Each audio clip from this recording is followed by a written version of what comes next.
ApeCoin, the native currency of the Bored Ape Yacht Club ecosystem, hit a high of over $26 last week amid debate about the coin's governance as well as staking mechanisms. And some of those staking proposals have drawn quite a strong response. Let's talk about how the new economy firms are shaping the conversation. Mark Lamb, Chief Executive Officer at CoinFLEX, a leading crypto derivatives exchange and yield platform, joins in to discuss this and lots more. Great to have you with us, Mark. Great to be here. Now, staking is a way for ordinary traders and investors to earn a yield on crypto assets they hold.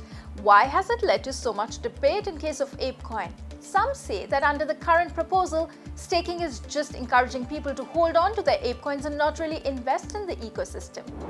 The original idea of staking was that you were going to be doing something with the tokens. So the tokens would be contributing to security in the case of proof of stake or some other mechanism. I think ApeCoin has been criticized for this as well, very constructively by Kobe on Twitter. Is basically that the mechanism is really just a way to pay existing ApeCoin holders a dividend or an income stream of Ape, and the goal would be to get some of these holders to stake, not be able to sell, earn these yield, and allow other holders to cash out to sell.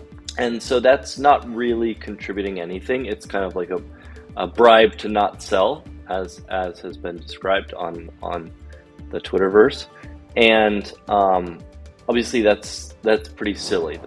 Over 10,000 ApeCoin tokens have been allocated for Bored Ape and Mutant Ape NFT owners. Interestingly, if anyone wants to stake their ape, the coins and the ape are treated as separate entities, and the NFT can be sold without selling the ApeCoin. What do you make of this? Yuga Labs, the company behind Bored Ape Yacht Clubs, they effectively had this hugely successful non-fungible token, and they had to turn that success, or they wanted to turn that success into something secondary. Also one where if you couldn't afford a BAYC, which, are 6 figures in price at this point, you could afford to buy a little bit of ApeCoin. And so it's kind of seen as a way of expanding the culture. Sort of Bored Ape Yacht Club is a status symbol and a cultural symbol, but at this point, anyone can own a bit of ApeCoin.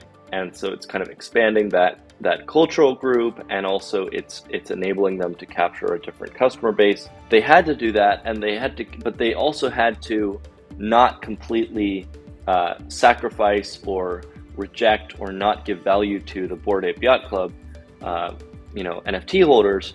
And so there's this interplay between the two tokens that exists.